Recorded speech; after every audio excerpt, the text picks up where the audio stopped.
All right, we're with Riley Green, new episode of Whiskey Riff Raff, Thanksgiving Eve edition. Thank you for joining us. Before we hit record, you said you were out hunting. You're in the middle of nowhere in Kansas. You were in Illinois recently too as well, right? Yeah, I've killed a deer in Nebraska, Kentucky, Illinois, Oklahoma, and Texas so far. It's like And one I- of and those baseball, I want to go to every baseball stadium, right? Like everybody says that. Like I want to see a game at every state or whatever. Yeah, I want to go to Fenway. I want to go to Wrigley. I want to go to Camden. Do you want to kill a deer in every state that has a deer? I just anywhere I can hunt. That's anywhere they'll let me come hunt. I'm game with it. They're a lot bigger up here than they are down in Alabama where I grew up hunting at. So I try to take advantage of the opportunities I got now. Were you hunting whitetail in Illinois? Yeah. How big one, little one? What'd you get? We're in Illinois, so we got to know. We're in Chicago. So not a lot of deer hunt. Like we're not killing deer. Yeah, y'all don't have them in your part. No, you don't see them running around the street in Chicago much. I'm down in southern Illinois, down close to the Shawnee National Forest. There's a lot of big deer down there. Cool. I'm moving to Colorado in 2 weeks, and then hopefully he's gonna follow shortly after. So I just had a son recently, so moving the family to Colorado. Congrats. Thank you. Just a much better place to live, just nature, all that stuff. But that's going to open up the opportunity. Should we take some edibles? We all go on a little hunting expedition, go through the woods. Right? I don't know those two things go together well. I think that's you know what I mean? That's a good edibles. That's after the fact. Edibles and exploration, and then we do a little bit of a hunt, the Whiskey Riff and Riley Green hunt together. Make a week of it. It sounds like I'm with it. Colorado. Have you been out there? Just for shows. I've never hunted out there, but it's gorgeous. That and Montana were two of my favorite states to visit on tour. Have you ever elk hunted?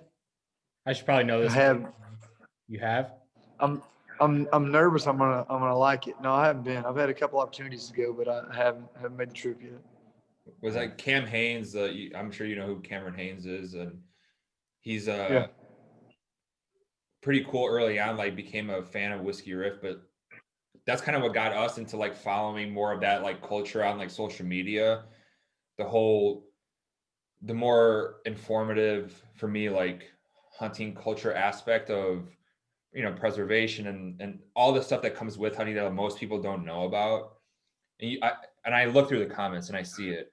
So when you post a hunting photo, obviously a lot of people get it. They're your fans and they're just cool, great, because you do what's right. You take the animal, you eat it, you do all the right stuff. Do the comments that don't get it, like the PETA comment, like the weird comments, do you pay attention to that? Does that annoy you? Because Cam Haynes is a guy that like literally screenshots them, which is hilarious, and then he'll like comment on people. So it's pretty funny. People that just literally don't understand what hunting means, like literally. Yeah. Cameron's a lot better with the social media aspect of it than I am. I think that's kind of his play on it, and he handles it well, and that's kind of one reason why people follow him on that so much. I'm not doing the hunting near as much for a social media following. It does go well with country music, and my fan base definitely gets it. But I took Thomas Redd out to Arkansas duck hunting last year. I guess he'd never been, said he wanted to go, and I was like, yeah, man. So I carried him out there. We had killed a bunch of specks one day, and he was like, man, I wish I could post a picture of this.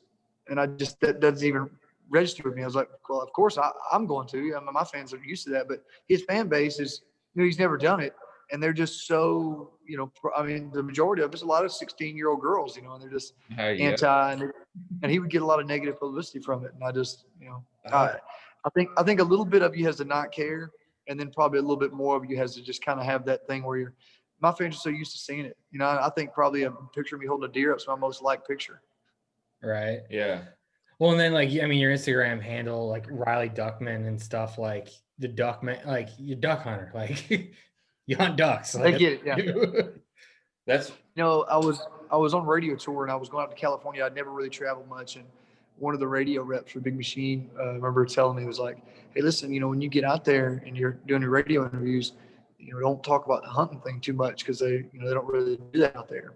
And I was like, it's not like I can hide it. I mean, they're going to find out if they like click on anything of mine, they're going to find out.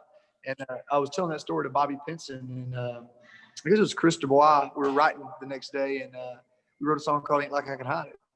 And I mean, that's what it is. Like, I think as long as you're somewhat true to what you're always doing, it's one thing if you pick it up later in life and your fans are not used to seeing it and all that. But it's just like anything else. Those negative comments of people like that, that's going to be on anything. It's going to be on a song I write, on a outfit I've got on. I mean, it's just, there's people sitting around waiting to give you a hard time on the internet. That's what the internet's for now, The Thomas Rhett thing's funny because we busted that guy's balls really hard about him trying to beat Justin Timberlake and all that stuff. And then he's starting to come back, and we actually might have him on the podcast soon. And he's been teasing a lot of more country stuff that he used to sing in the beginning, but it's so funny because it's a microcosm of actually what's going on. When you talk about a big name being like, I can't really, if I post that, it's just a big shit storm of people being like, oh, you killed a bird? Are you going to do, like, it's not even worth a guy like that explaining when you get to like a certain level of celebrity, like, oh, here's how it works. Here's literally what's going on, why I'm hunting, what I'm doing with the animal when I'm done. And it's funny because we see it we've said the story a million times, but we've seen it throughout the years where the teams are kind of like, I would refrain from like posting that type of thing. We don't want you to be the party girl. We don't want you to be don't be posting photos of doing shots. Let people kind of in more. And I think that's when your fans are rabid. I think that's a big reason why you like kind of give them a glimpse into like, this is literally what I'm doing all the time. Yeah. I mean, I think people, I'm a pretty simple guy. I think people kind of get what I'm about, you know what I mean? Somebody on some interview came down and interviewed my parents and like where I'm from. And somebody asked my dad, where do you see your son in 5 years? And he said, well, if he makes enough money, he'll probably be in the woods somewhere. And I mean, that's kind of, look, 2020's been awful. I mean, it's been a horrible year. I mean, you think about musicians and us playing shows and how good things were going, and then all of a sudden just kind of halts. But I mean, I have had more time to hunt than I have in the last 10 years. So, I mean, that's been great. I'm taking advantage of it. I'm gone every chance I get. So, it's definitely not something I worry about, that social media part of it. I mean, for every, anti-hunter there is out there, there's also people that are hunters that are just jealous that I killed a bigger deer than they did. There's people saying, oh man, that deer was in a high fence, or that deer was this or whatever. I'm like, man, I killed that deer down the road, I mean, it's just, so social media is one of those places that I always say people have forgotten that, I mean, like, you don't have to worry about getting beat up for what you say on social media. Like in real life, you had to actually like tell somebody that and then get smacked. But like those days are over now. You just get to it's safer back there. Birmingham. Yeah.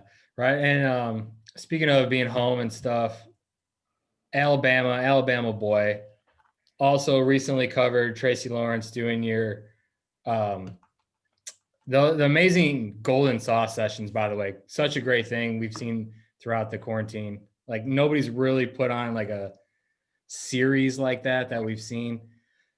Do you know that Paint Me in Birmingham by Tracy Lawrence is not about the city of Birmingham? Did you know that? No. See?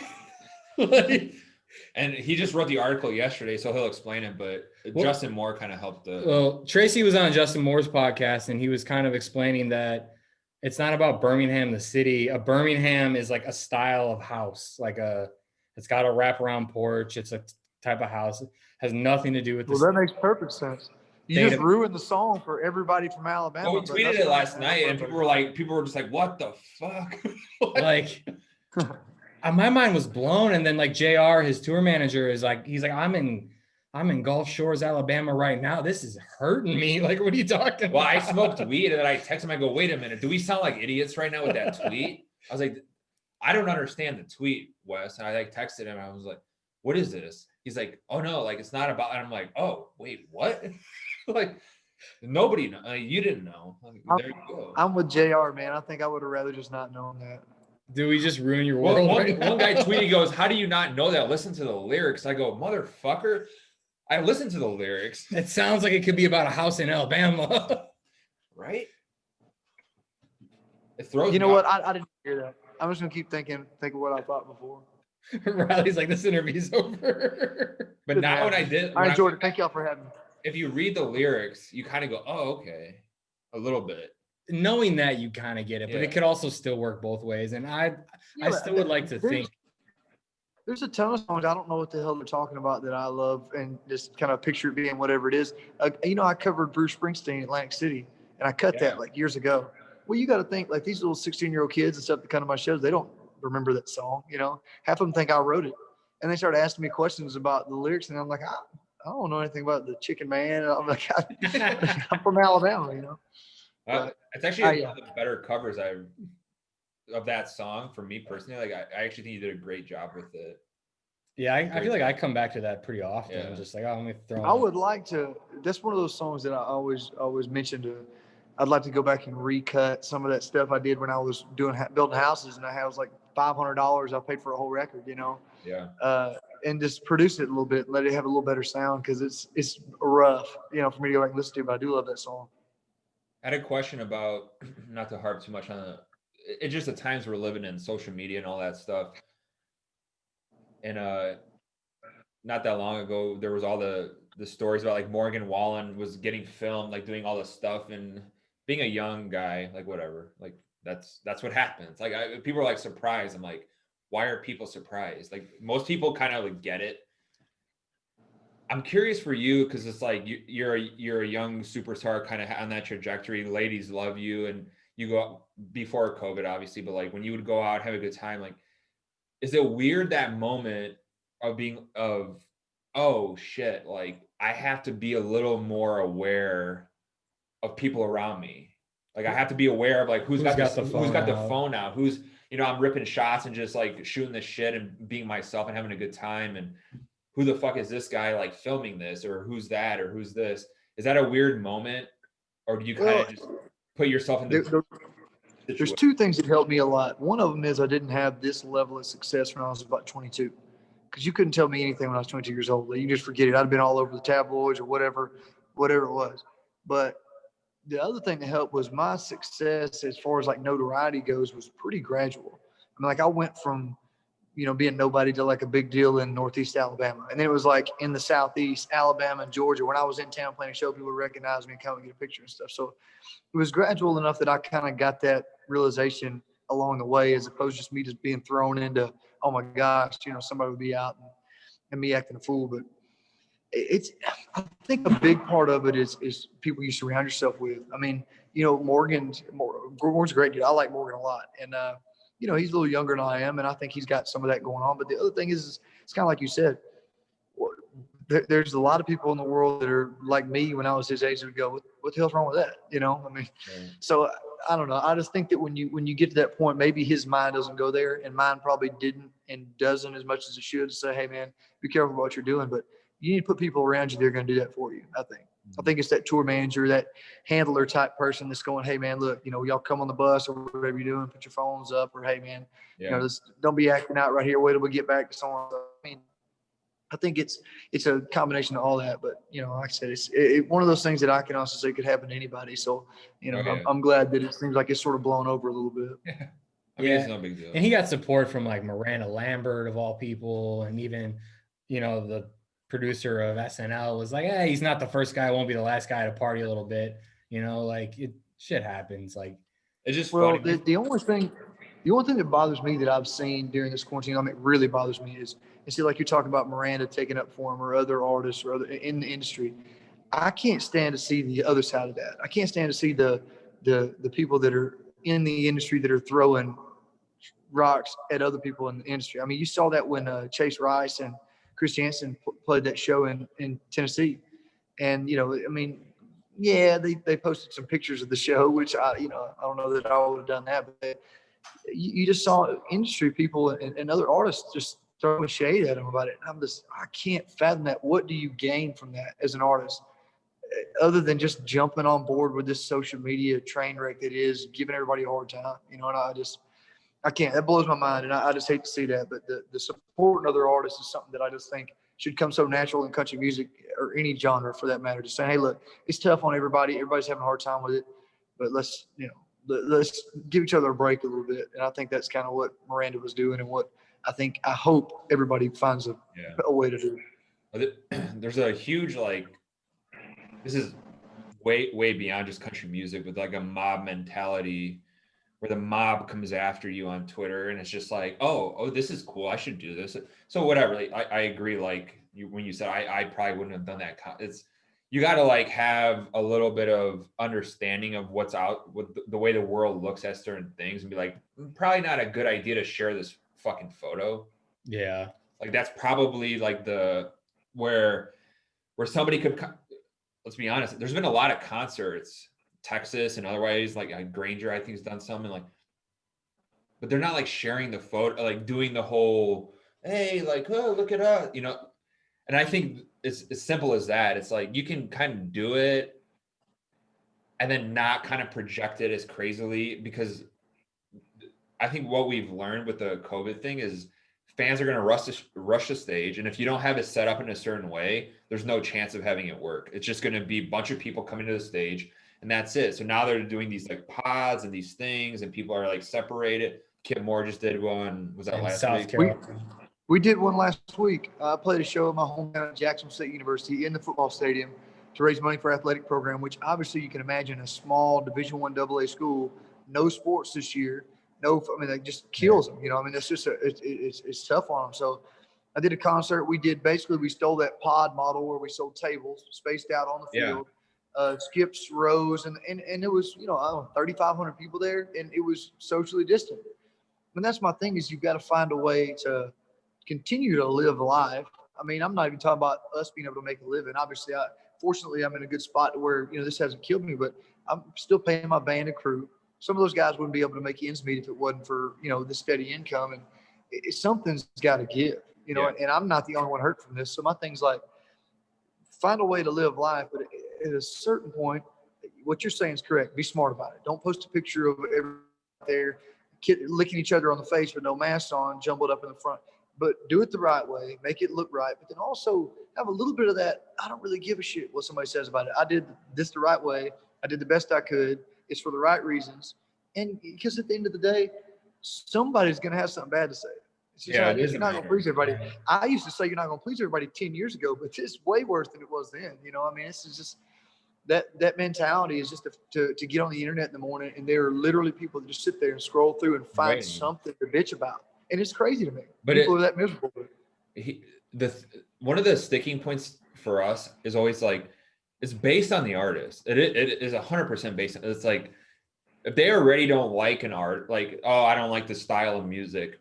If that person fucks up and does something with COVID, it's going to be blown to fucking, but then if somebody else who's kind of more of like the golden child type does the same exact thing, it's kind of just like, okay, well, you know, it's social. They're doing what they can. These venues are doing all the same things though. Like their temperature checks and masks and this and that and distance, and like they're all trying to do the same thing.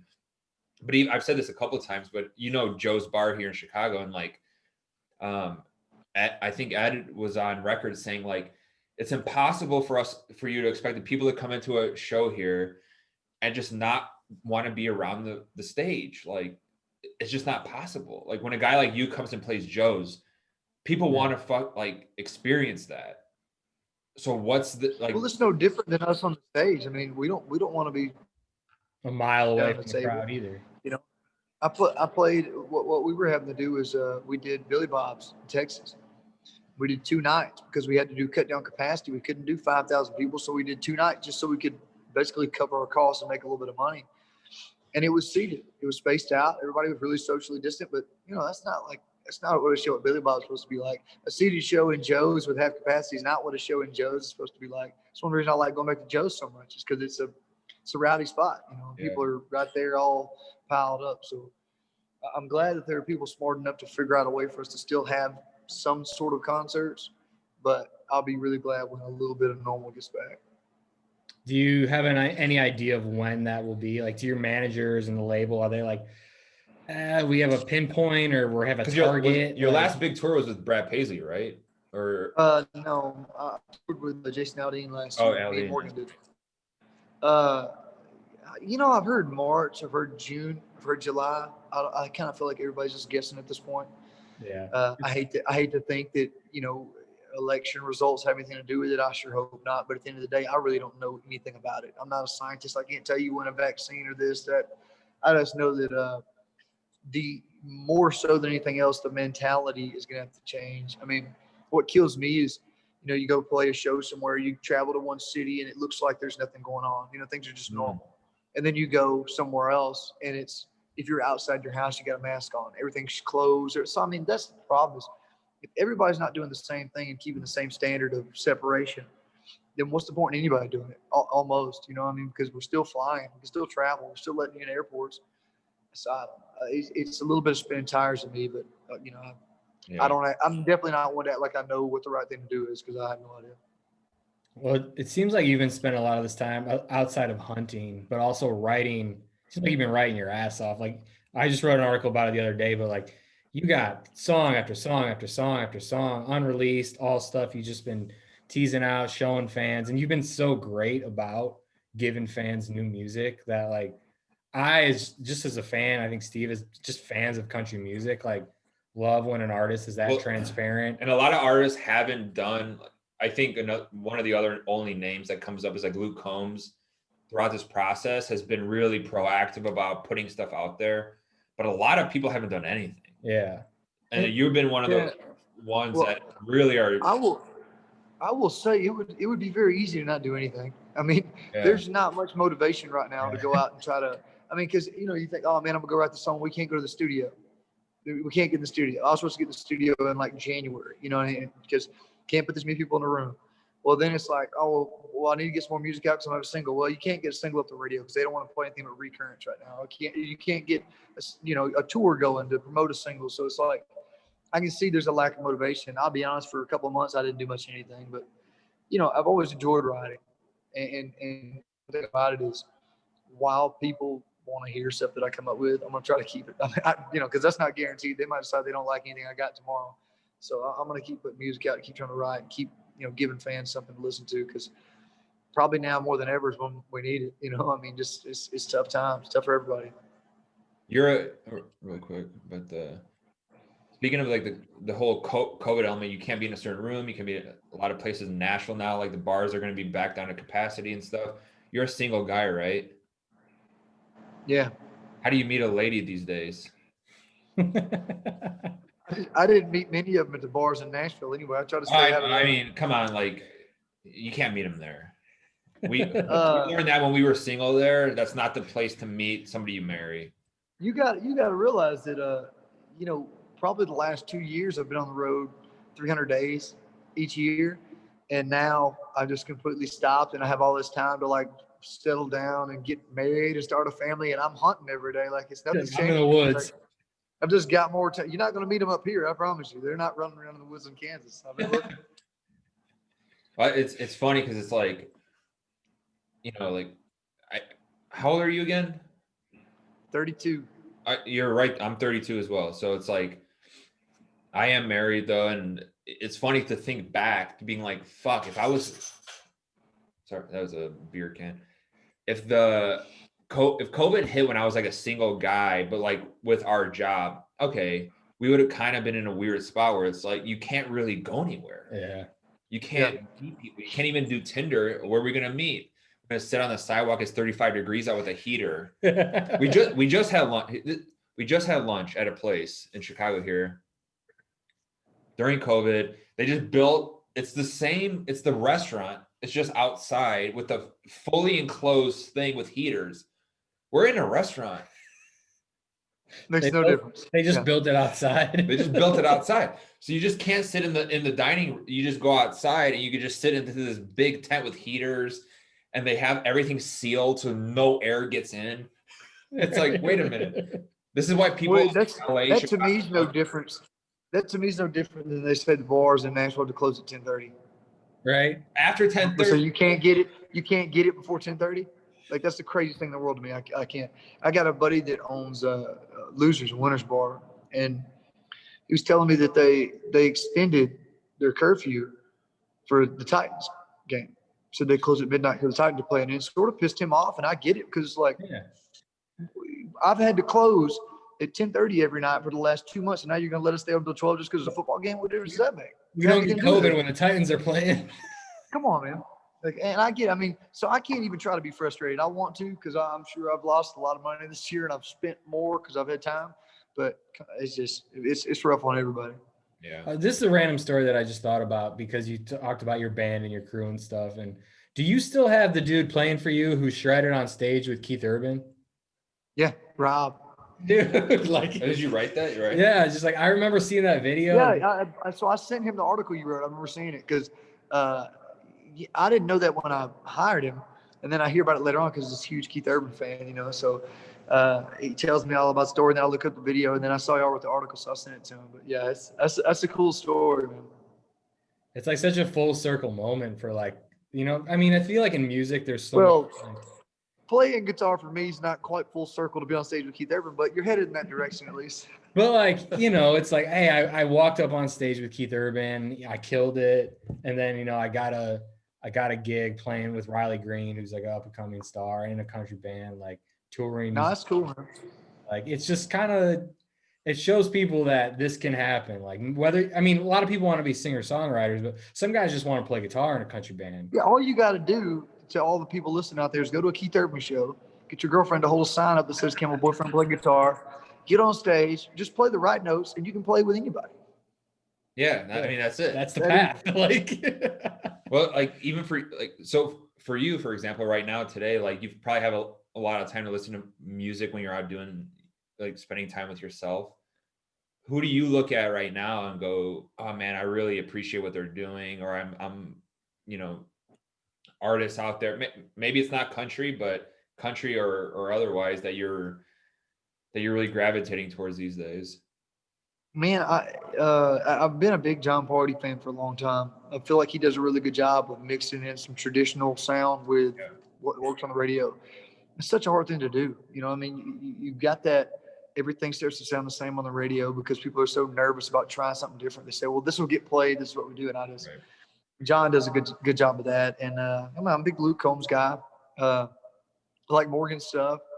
There's a lot of Texas guys. Mike Ryan, I'm a big fan of. He toured with me for a couple of years, actually. And that was something that was so great to me, is to have these guys that you listen to in your car, and then they get to go out and open for you on tour, you know. And that's kind of how I pick and choose who I take. And I had Adam Hood, Brent Cobb, and some of those guys down for the Golden Saw deal, and Adam and Drake White and a few songwriters. Dave Kennedy and Ray Fulcher came and opened up that show in Jacksonville the other day. And I mean, that's my thing. I mean, I'm a fan of music, and songs on the radio, it's got a good beat to it. I'll tap my foot and all that, but I want to hear the stories, and I like hearing about how people wrote songs, you know. And that's kind of why I did the Golden Saw series, and that's kind of what I'm drawn to. I think I spend more time looking at acoustic videos on YouTube of people playing, you know, like in a listening room or something, than I do.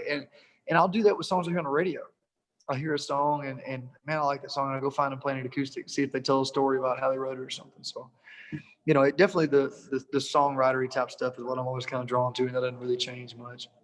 well, that's why I feel like we appreciated the Golden Sauce series so much, because you brought songwriters in to kind of like almost like a writer's round type of style, and just in your hometown, like just such a. Can you actually, for anybody who doesn't know, can you just give like a quick, just like a quick so of what that was and why you did yeah, it?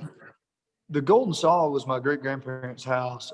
Me and my granddad Buford used to sit on the porch, and he had an old guitar, and I kind of played a little bit. And he called up his buddies. We'd come out there, and I learned how to play by watching them make chords, you know. And started doing it every Friday. People started to come listen. We had a sawmill. We sawed lumber and built a stage, tore the floor up, made it bigger. And people kept coming and grew and grew. So we made the stage bigger and added on. And I think it's been going on about 15 years now. And it's just where I got started playing and singing. And a lot of the people that kind of started there passed on. So I thought it'd be a cool way to kind of shine new light on that place. But then also do the, you know, what works at every bar in Nashville is that writer's round style where people tell stories. I think that's the coolest thing ever. I think it'll translate anywhere. And, you know, it's one of those things that I did because I would enjoy it, but also I just thought, man, people have got to enjoy this. And it gives songwriters a chance to get out and tell their story. It gives fans something to look at in a time where they don't have many options. And, you know, it's just been great. It's been something I think turned out really well. We'll keep doing it. Yeah, it was killer. And very few people, I think, did the amount of, like I mentioned earlier, the amount of stuff to give to the fans. Like you were one of the guys that did that, and I think who knows what the next year is going to look like. So I think the more you can adapt to kind of, oh, okay, like shit, I got to put something, like I got to do something to keep people. You got a Facebook page, you got Facebook Live, you got this, you got Twitter, you got Instagram, you got all these different avenues to kind of give your fans at least something while they wait to hopefully see you in a normal show. It's a weird time. Yeah. Well, I will tell you that I didn't just come up with that during quarantine. I mean, it worked out great, the timing of it, but I went, first time I'd been in a long time, I went to one of the Golden Saw like Friday night for the older people out there playing over Christmas last year. And I sat with my grandmother, who was like sad because so many people had died. You know, it was like 1/10 the audience. And like, I was just thinking about who would usually be playing this instrument, and their seat was empty on stage. And so I just thought it'd be a cool way to shine new light. So I started thinking I wanted to film some songwriter stuff out there. And then obviously COVID hit, and it just became a perfect opportunity to go do that. I had time to do it, and people seem to really be hungry for new music. We all joke about this year 2020, like everybody's drinking a lot, everybody's becoming an alcoholic, and we're drinking a lot. We've been drinking a lot. What's your go-to drink this year, if you have one, or what's your go-to beer in general? And then how do you handle a hangover, especially when you're out there hunting and doing all that stuff? What's your hangover cure? Because the George Strait menudo soup, but then Eric Church is like, I just, hair of the dog. Hair of the dog. So do you have anything specifically that you do? Well, when I was building houses for a living, I always liked it working during the summer because I could sweat it out. So and then like wintertime, if it was cold, I'd be out there, and by like 9 o'clock, I'd just be miserable. When I sobered up. Yeah, when I sobered up enough to realize I was hungover. But a lot of times I try to get up and do some kind of little workout or something to sweat it out on the road. I say I got to sweat the poison out in the morning, Get the poison out. That's what I always say. That's so I'll get up on the bus. My tour manager be like, "Where are you going?" Like, I got to sweat the poison out, boys. Okay. I'm 31 years old. I tell my wife that. What are you doing? I got to sweat. I got to get the poison out. I got to go find an infrared sauna from some hippie for $150 for an hour to sweat it out right now. That's one good thing about Alabama, man. You don't have to do much to sweat it out. You walk outside in the morning, and you'll get rid of it. That's awesome. The hangover cure as you get older just quickly becomes like 10:59 a.m. You're like, I'm a degenerate. 11 a.m. hits on Saturday, couple beers. I'm not a degenerate. 11 o'clock at the college football game start. You have a couple beers, you're done. Like, you're good. Not done for the day, but it's just funny because like the hangovers as you get older, as a 32-year-old man, like it's gonna be a little bit worse next month, 6 months from now, a year from it. It's gonna keep getting worse and worse and worse and worse. And we got to listen to the legends and how they tell us to handle these things. But usually this helps, just having another one, which is kind of a fucked up way to go about it. It's not actually a solution. It is a solution. Yeah. Just you got to walk it off slowly. Just ease it off. You got to tail it off. That's true. Like, that's how I like to do it. You have to tail it. You have a horrible drinking night where you wake up and you feel like death. You have your breakfast, you're tired, maybe you take a nap, you wake up, 1 or 2 beers are going to fix you. You know it. Is it hard on the road to because I imagine you guys cut up a little bit, you drink a lot. Like, is it hard to be like, man, I got a show.